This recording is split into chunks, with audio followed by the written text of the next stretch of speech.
HOW LITTLE JOHN ENTERED THE SHERIFF'S SERVICE. List and hearken, gentlemen, all ye that now be here, Of Little John that was knight's man, good mirth ye now shall hear. It had come around another fair day at Nottingham town, and folk crowded there by all the gates. Goods of many kinds were displayed in gaily colored booths, and at every cross street a free show was in progress. Here and there stages had been erected for the play at quarterstaff, a highly popular sport. There was a fellow, one Eric of Lincoln, who was thought to be the finest man with the staff for miles around. His feats were sung about in ballads through all the shire. A great boaster was he withal, and today he strutted about on one of these corner stages and vaunted his prowess, and offered to crack any man's crown for a shilling. Several had tried their skill with Eric, but he had soon sent them spinning in no gentle manner, amid the jeers and laughter of the onlookers. A beggar man sat over against Eric's stage and grinned every time a pate was cracked. He was an uncouth fellow, ragged and dirty and unshaven. Eric caught sight of his leering face at one of his boasts, for there was a lull in the game, because no man else wanted to come within reach of Eric's blows. Eric, I say, noticed the beggar man grinning at him rather impudently, and turned toward him sharply. "How now, you dirty villain," quoth he, "mend your manners to your betters, or, by Our Lady, I'll dust your rags for you." The beggar man still grinned. "I am always ready to mend my manners to my betters," said he, "but I am afraid you cannot teach me any better than you can dust my jacket." Come up," roared the other, flourishing his staff. "That I will," said the beggar, getting up slowly and with difficulty. "It will pleasure me hugely to take a braggart down a notch, and some good man will lend me a stout quarterstaff." At this a score of idlers reached him their staves, being ready enough to see another man have his head cracked, even if they wished to save their own, and he took the stoutest and heaviest of all. He made a sorry enough figure as he climbed awkwardly upon the stage, but when he had gained it, he towered full half a head above the other, for all his awkwardness. Natheless, he held his stick so clumsily that the crowd laughed in great glee. Now each man took his place and looked the other up and down, watching warily for an opening. Only a moment stood they thus, for Eric, intent on teaching this rash beggar a lesson and sweeping him speedily off the stage, launched forth boldly and gave the other a sounding crack on the shoulder. The beggar danced about and made as though he would drop his staff from very pain, while the crowd roared and Eric raised himself for another crushing blow. But just then the awkward beggar came to life. Straightening himself like a flash, he dealt Eric a backhanded blow, the like of which he had never before seen. Down went the boaster to the floor with a sounding thump, and the fickle people yelled and laughed themselves purple, for it was a new sight to see Eric of Lincoln eating dust. But he was up again almost as soon as he had fallen, and right quickly retreated to his own ringside to gather his wits and watch for an opening.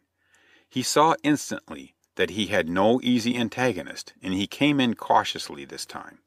And now those who stood around saw the merriest game of quarterstaff that was ever played inside the walls of Nottingham town. Both men were on their guard and fenced with fine skill, being well matched in prowess. Again and again did Eric seek to force an opening under the other's guard, and just as often were his blows parried. The beggar stood sturdily in his tracks, contenting himself with beating off the attack. For a long time their blows met like the steady crackling of some huge forest fire, and Eric strove to be wary, for he now knew that the other had no mean wits or mettle. But he grew right mad at last, and began to send down blows so fierce and fast that you would have sworn a great hailstorm was pounding on the shingles over your head. Yet he never so much as entered the tall beggar's guard. Then at last the stranger saw his chance and changed his tune of fighting. With one upward stroke he sent Eric's staff whirling through the air. With another he tapped Eric on the head, and with a third broad swing, ere the other could recover himself, he swept him clear off the stage, much as you would brush a fly off the window pane. Now the people danced and shouted and made so much ado that the shopkeepers left their stalls and others came running from every direction. The victory of the queer beggar made him immensely popular. Eric had been a great bully, and many had suffered defeat and insult at his hands. So the ragged stranger found money and food and drink everywhere at his disposal, and he feasted right comfortably till the afternoon. Then a longbow contest came on, and to it the beggar went with some of his new friends. It was held in the same arena that Robin had formerly entered, and again the sheriff and lords and ladies graced the scene with their presence, while the people crowded to their places. When the archers had stepped forward, the herald rose and proclaimed the rules of the game. How that each man should shoot 3 shots, and to him who shot the best, the prize of a yoke of fat steers should belong. A dozen keen-eyed bowmen were there, and among them some of the best fellows in the foresters' and sheriffs' companies. Down at the end of the line towered the tall beggarman, who must needs twang a bowstring with the best of them. The sheriff noted his queer figure and asked, "Who is that ragged fellow?" "'Tis he that hath now so soundly cracked the crown of Eric of Lincoln," was the reply. The shooting presently began, and the targets soon showed a fine reckoning. Last of all came the beggar's turn. "By your leave," he said loudly, "I'd like it well to shoot with any other man here present at a mark of my own placing." And he strode down the lists with a slender peeled sapling which he stuck upright in the ground. "There," said he, "is a right good mark. Will any man try it?" But not an archer would risk his reputation on so small a target. Whereupon the beggar drew his bow with seeming carelessness and split the wand with his shaft. "Long live the beggar!" yelled the bystanders. The sheriff swore a full great oath and said, "This man is the best archer that ever yet I saw." And he beckoned to him and asked him, "How now, good fellow, what is your name, and in what country were you born?" "In Holderness I was born," the man replied. "Men call me Reinald Greenleaf." "You are a sturdy fellow, Reinald Greenleaf, and deserve better apparel than that you wear at present. Will you enter my service? I will give you 20 marks a year, above your living, and 3 good suits of clothes." "3 good suits, say you? Then right gladly will I enter your service, for my back has been bare this many a long day." Then Reinald turned him about to the crowd and shouted, "Hark ye, good people, I have entered the sheriff's service, and need not the yoke of steers for prize, so take them for yourselves, to feast withal." At this the crowd shouted more merrily than ever, and threw their caps high into the air. And none so popular a man had come to Nottingham town in many a long day as this same Reinhold Greenleaf.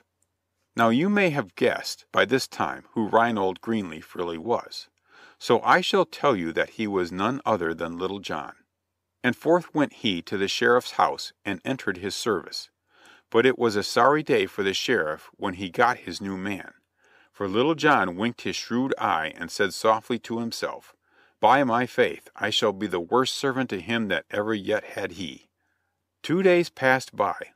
Little John, it must be confessed, did not make a good servant. He insisted upon eating the sheriff's best bread and drinking his best wine, so that the steward waxed wroth. Nathless the sheriff held him in high esteem, and made great talk of taking him along on the next hunting trip. It was now the day of the banquet to the butchers, about which we have already heard. The banquet hall, you must know, was not in the main house, but connected with it by a corridor. All the servants were bustling about making preparations for the feast, save only Little John, who must needs lie abed the greater part of the day. But he presented himself at last, when the dinner was half over, and being desirous of seeing the guests for himself, he went into the hall with the other servants to pass the wine. First, however, I am afraid some of the wine passed his own lips while he went down the corridor. When he entered the banqueting hall, whom should he see but Robin Hood himself? We can imagine the start of surprise felt by each of these bold fellows upon seeing the other in such strange company. But they kept their secrets, as we have seen, and arranged to meet each other that same night. Meanwhile, the proud sheriff little knew that he harbored the 2 chief outlaws of the whole countryside beneath his roof. After the feast was over and night was beginning to advance, Little John felt faint of stomach and remembered him that he had eaten nothing all that day. Back went he to the pantry to see what eatables were laid by, but there, locking up the stores for the night, stood the fat steward. "Good Sir Steward," said Little John, "give me to dine, for it is long for Greenleaf to be fasting." The steward looked grimly at him and rattled the keys at his girdle.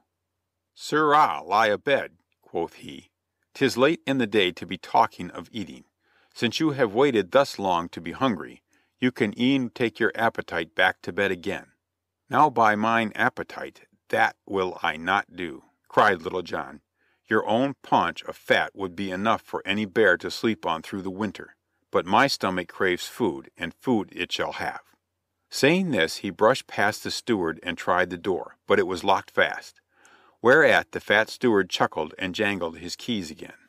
Then was Little John right mad, and brought down his huge fist on the door panel with a sledge-hammer blow that shivered an opening you could thrust your hand into. Little John stooped and peered through the hole to see what food lay within reach, when crack went the steward's keys upon his crown, and the worthy danced around him playing a tattoo that made Little John's ears ring. At this he turned upon the steward and gave him such a rap that his back went nigh in two, and over went the fat fellow rolling on the floor. "Lie there," quoth Little John, "till ye find strength to go to bed. Meanwhile I must be about my dinner."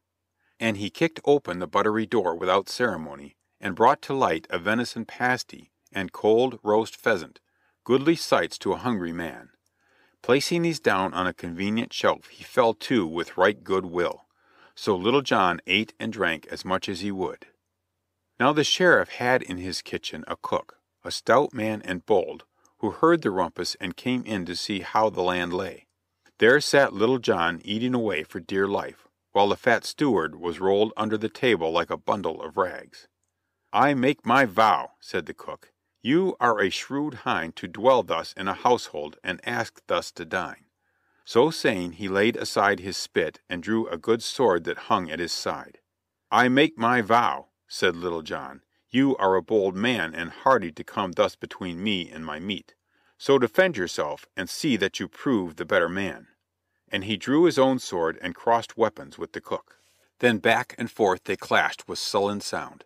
The old ballad, which tells of their fight, says that they thought nothing for to flee, but stiffly for to stand. There they fought sore together, 2 miles away and more, but neither might the other harm, for the space of a full hour. "I make my vow," cried Little John, "you are the best swordsman that ever yet I saw. What say you to resting a space, and eating and drinking good health with me? Then we may fall to again with the swords." "Agreed," said the cook, who loved good fare as well as a good fight, and they both laid by their swords and fell to the food with hearty will. The venison pasty soon disappeared, and the roast pheasant flew at as lively a rate as ever the bird itself had sped. Then the warriors rested a space and patted their stomachs, and smiled across at each other like bosom friends. For a man, when he has dined, looks out pleasantly upon the world. "And now, Reynold Greenleaf," said the cook, "we may as well settle this brave fight we have in hand." "A true saying," rejoined the other. "But first tell me, friend, for I protest you are my friend henceforth, what is the score we have to settle?" "Naught save who can handle the sword best," said the cook. "By my troth, I had thought to carve you like a capon ere now." "And I had long since thought to shave your ears," replied Little John. "This bout we can settle in right good time. But just now I and my master have need of you, and you can turn your stout blade to better service than that of the Sheriff." "Whose service would that be?" asked the cook. "Mine," answered a would-be butcher entering the room, "and I am Robin Hood." So ends chapter 4.